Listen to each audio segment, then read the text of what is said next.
समझिए।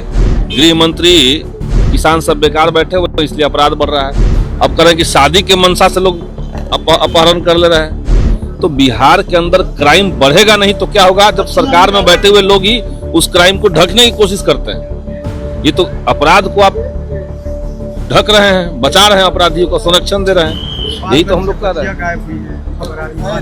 गोपालगंज से बच्चियां गायब हुई है। बिहार के कई और जिले से बच्चियों के साथ गलत का सूचना है, खबर है। और सबसे बड़ी बात जो हम लोग कह रहे थे फ्राइडे के दिन सदन में, हमने कहा कि जब केंद्रीय पेट्रोलियम मंत्री जो है उनके ऊपर इतना जघन्य मामला आया सामने। हरदीप सिंह पुरी का नाम एप्स्टीन फाइल में तब सामने आया जब एप्स्टीन बच्चियों के साथ यौन उत्पीड़न के मामले में दोषी साबित हो चुके थे। इधर देखिएगा, 2008 में वो साबित हुए और 14 से लेकर 17 तक एप्स्टीन के साथ संपर्क में रहते हैं हरदीप सिंह पुरी।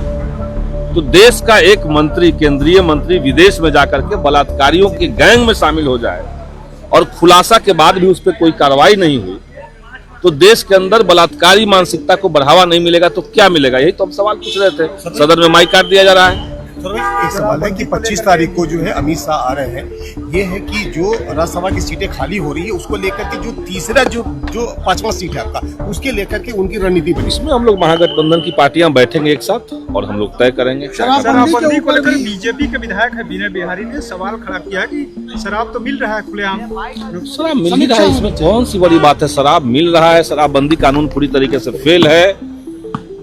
बिहार में शराबबंदी कानून का खामियाजा जो केवल गरीब भुगतते हैं, केवल दलित भुगतते हैं, और एक पैरेलल इकोनॉमी से शराब का धड़ाधड़ सप्लाई हो रहा है। तो सरकार को 10 साल हो गए शराबबंदी कानून लाए हुए। अब वक्त आ गया है कि सरकार सोचे कि हम किस मकसद से ये कानून लाए थे और उस मकसद में हमने क्या हासिल किया और क्या नुकसान बिहार का इस बीच में हुआ। आप देख रहे हैं अन्य तरह के जो नशा है, सूखा नशा है, उसका कितना प्रकोप बढ़ते जा रहा है गाँव देहात में भी, छोटे स्कूली बच्चों के अंदर भी। तो सरकार को सब चीजों पर संज्ञान लेकर के पुनर्विचार करना चाहिए। मुख्यमंत्री किसी से मिलने की स्थिति में है? अभी ड्रोन से निगरानी हो रही है शराबबंदी को लेकर, फिर भी कहने की बात है। कोई ड्रोन से निगरानी नहीं हो रही है। हो रही होती तो इतना शराब खुलेआम बिकता कैसे? ये सब पैसा खाने का रास्ता।